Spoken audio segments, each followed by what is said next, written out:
Hey everyone, Joe Lignor here with your tip clip of the week. You know, once people find out that I've been teaching for 30 years, yes, 30 years. Now, right now, there's somebody out there watching this video and they're hollering, Martha, Martha, come out, look at this video. This guy says he's been teaching 30 years. He hasn't looked a day over 45. But yes, I've been teaching for 30 years. So people have asked me a lot over the last year, Joe, do you see any changes in the students from 1995 to the students of today? I say yeah, absolutely.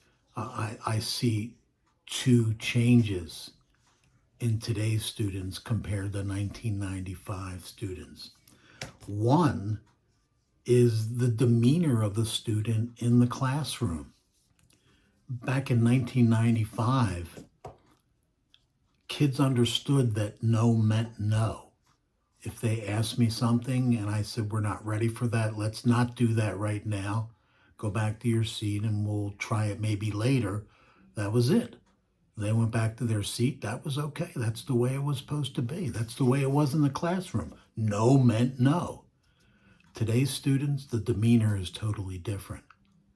Many kids think that when you say no, well, you weren't really right, you didn't understand what they said, and they try to rephrase it, re-say it. They don't understand that no means no. Everything is bargainable, and they try to bargain almost every decision that you make. And you can't have a classroom with constantly changing decisions. One decision, and that's the way it is. So where does this bargaining attitude come from? It comes from the home. Today, parenting styles are different than parenting styles in 1995. It's more relaxed, different set of rules, and the kids have taken advantage, and they're trying to extend it to the classroom. But it doesn't work. Does not work. It can't work. Not in the classroom. It'll be total chaos if every decision was opened up and rethought through and another decision was made. It would be chaos all the time. So that's one difference. The second difference, it's more distraction. More distraction.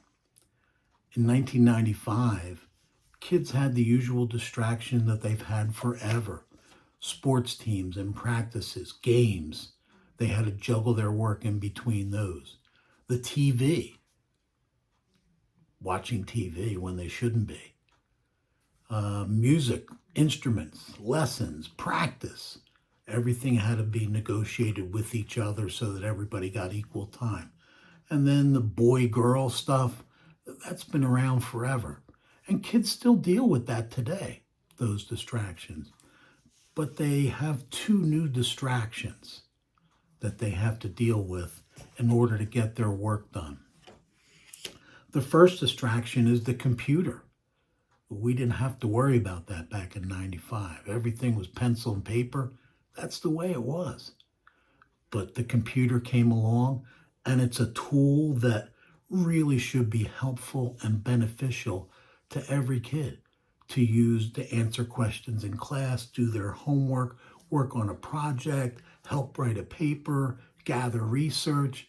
It's a great tool. But if it's not used properly, it can hurt them. When they're in the home, the computer should be an area that can be easily supervised so that mom or dad can monitor the child while they're on the computer and make sure that they're actually doing schoolwork, not getting bored and they're going through other page after page after page of nonsense or going somewhere where they shouldn't be. Because after all, the computer is a ticket to any place in the world. See anything, go anywhere. But the computer is a valuable tool when you use it the proper way. The second distraction, probably even bigger than the computer, is the cell phone. Yeah, the cell phone. Now you've taken the computer and you've shrunk it down to something that'll fit right in your pocket. It has all the same power, even more than some computers, and still lets you go anywhere in the world at any time in a moment's notice. So it's going to hurt you if you don't use it properly. And then let's think about, we have all the bells and the whistles set up on the phone to alert us when something is going on that we should know about. So you have dings going off for text, you have pings going off for alerting you of something on Instagram, alerting you on Snapchat. Oh, a new TikTok video, somebody you're following, beep, beep, beep, just came up. All of that going on in the background where you can hear, and you're trying to do work, you can't get any work done, or the work that you do get done is not done in a proper way. So you have to do something like collect the cell phone before it's time to do work. Maybe after dinner, first thing, you collect the cell phone, put it in an old Tupperware container, put it in a cabinet. 2 hours later, when homework's done, they get the cell phone back. Talk with your kids about these two valuable tools that they must use, must have. But there has to be a certain way that they use them. Computers should be in an open area where they can be observed.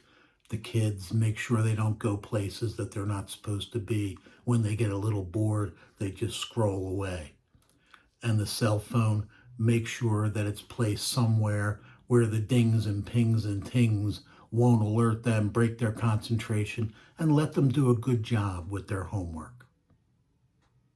Guys, have a great week. If you think of something that you want to talk about regarding what we talked about today, let me know. Reach out to me, jlignor at standrewschool.com, jlignor at standrewschool.com. Guys, have a great week. Go Eagles. Peace, love, Bobby Sherman.